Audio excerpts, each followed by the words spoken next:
Alhamdulillahirrahmanirrahim. Assalatu wassalamu ala asrafil anbiya'i wal mursalin wa ala alihi wa ashabihi ajma'in amma ba'du.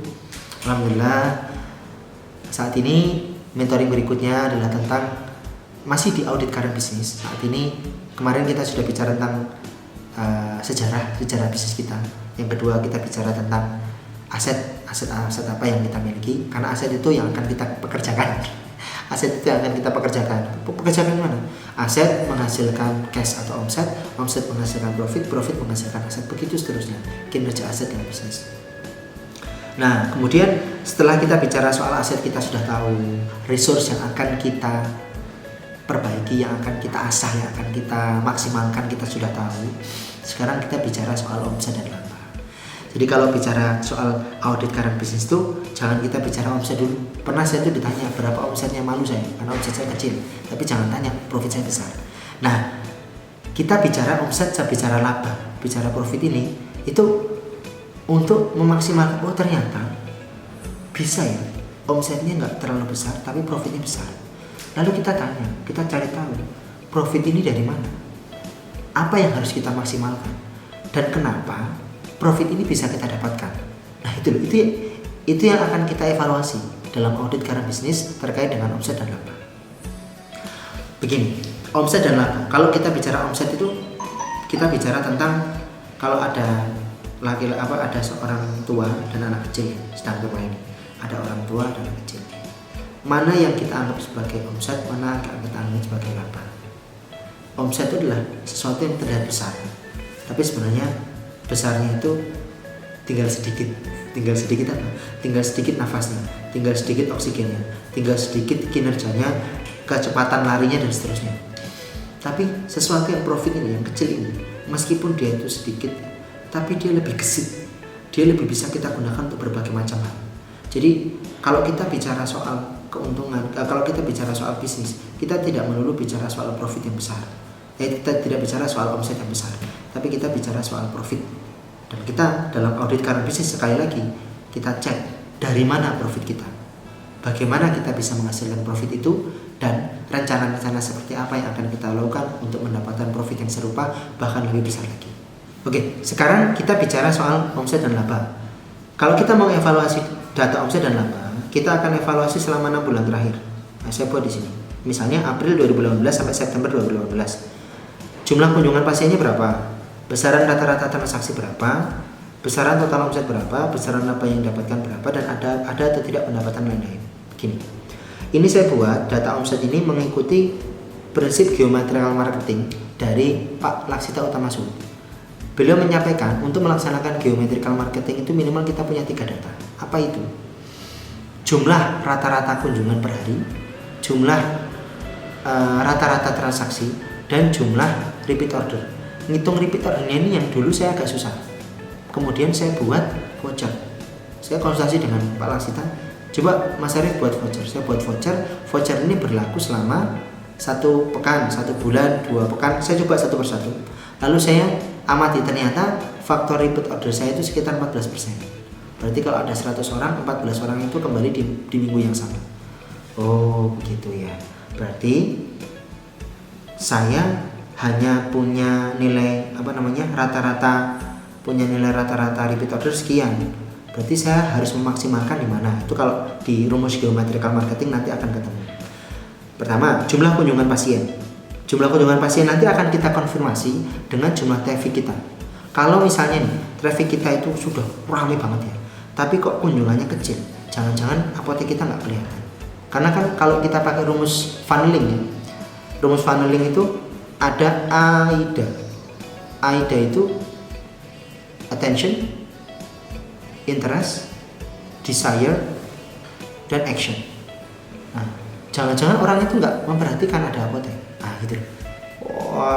Trafficnya banyak tapi nggak attention.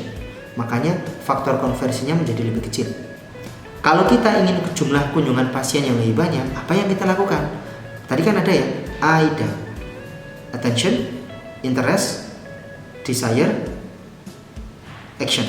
Kalau kita ingin actionnya lebih banyak, berarti kita harus perbanyak orang yang pengen. Dengan cara apa? Mungkin kita bisa beri promo. Interest, kita beri voucher. Terus attention, kita buat pelang yang lebih kelihatan. Itu contohnya begitu. Itu kalau kita mau meningkatkan jumlah kunjungan pasien. Kita mau meningkatkan besaran rata-rata transaksi. Berapa rata-rata transaksi saat ini? 15.000. Emang berapa sih yang mau dinaikkan? Cuma naik 5.000 lah. Berarti kita cari produk-produk yang harganya sekitar 5.000-an. Diletakkanlah di meja kasir. Nah, itu kan yang akan meningkatkan jumlah transaksi. Atau kita tawarkan pulsanya Bu dan seterusnya. Kalau misalnya galonnya Bu, pulsanya Bu, galonnya Bu, beli paketnya Bu, nah, seterusnya. Itu kita mau bikin apapun. Nah, itu baru kita nanti akan tahu kan jumlah kunjungan pasiennya berapa, jumlah rata-rata transaksi berapa, lalu kita akan tahu berapa jumlah besaran omset. Tadi saya sudah jelaskan kalau kita pengen tahu juga berapa jumlah repeat ordernya, kita tes. Nah, kalau kita sudah tahu 3 fungsi ini, jumlah kunjungan udah tahu, besaran transaksi udah tahu, faktor repeat order udah tahu, kita udah tahu nih berapa omset maksimal yang bisa kita dapatkan. Setelah itu kita bicara berapa laba kita ya. Nah, kita lihat nih trennya nih. Loh, ternyata kok bulan April itu ya, itu omsetnya besar loh, tapi profitnya kecil. Ada apa ya? Nah, kita akan evaluasi. Mungkin ada nggak? Oh, ternyata ini ada bulan April itu banyak orang yang beli dari TK, SD itu ya, beli barang-barang untuk kebutuhan P3K tapi diskonnya banyak gitu kan. Jadi akhirnya omsetnya besar tapi labanya kecil. Oke lah. Nah, kita tahu proses seperti itu. Nah, baik teman-teman, misalnya tadi setelah kita buat cek berapa laba yang kita dapatkan per bulan, lalu kita lirik sampingnya berapa pendapatan lain-lain. Oh, ternyata kok ada pendapatan yang nilai itu besar juga nih, hampir misalnya ya nilai itu 5% daripada laba yang kita dapatkan. Contoh, kita dari omset kita mendapatkan laba misalnya 20%. Dari 20% itu ternyata pendapatan lain-lain dari home pharmacy care misalnya ternyata bisa mendapatkan sekitar 5%-nya, berarti besar dong. Nah, maka itu bisa kita jadikan sebagai rencana kita untuk membuat program di di semester atau di periode berikutnya. Nah, ini menjadi salah satu rencana yang lain yang nanti akan kita masukkan di rencana atau business plan kita di masa yang akan datang, di periode berikutnya. Nah, ini penting teman-teman. Jadi analisa kita untuk mengetahui omset kemudian laba nanti akan kita jadikan sebagai sarana kita buat ngomong kepada karyawan kita. Pada saat kita ngobrol dengan karyawan membicarakan tentang rencana-rencana action yang akan kita ambil pada periode bisnis berikutnya, pada pembukaan berikutnya, kita bisa minta komitmen sekaligus bicara konsekuensi. Contoh, saya ingin Wardah ini, misalnya produk kita Wardah harus lebih besar 2 kali lipat daripada yang kemarin. Berarti kalau Anda membuat project ini menjadi 2 kali lipat nilainya, Anda akan mendapatkan konsekuensi berupa nilai sekian. Mengukurnya gimana? Pakai KPI, pakai Key Performance Indicator. Nah, ini sarana yang akan kita jadikan bahan untuk buat KPI. Soalnya kemarin waktu saya bantu teman-teman untuk membuat KPI, teman-teman nanya, bagaimana saya buat KPI? Pertanyaan saya, lah kinerja apa yang mau ditingkatkan? Gitu. Kinerja apa yang mau ditingkatkan? Lah, kalau kita tidak melakukan audit terlebih dahulu, memang ribet, jelimet mengambil data, mengingat-ingat masa lalu, kadang-kadang terjebak masa lalu emosional. Cuma ini harus kita dapatkan sebab dengan nilai-nilai seperti ini kita tahu proyek-proyek seperti apa yang selama ini mungkin terbengkalai, padahal di sana ada emas yang bisa kita tambang. Begitu. Terima kasih. Assalamualaikum warahmatullahi wabarakatuh.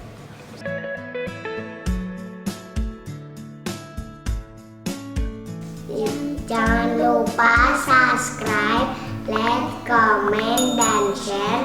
Jangan lupa tombol loncengnya agar bisa ikut video selanjutnya.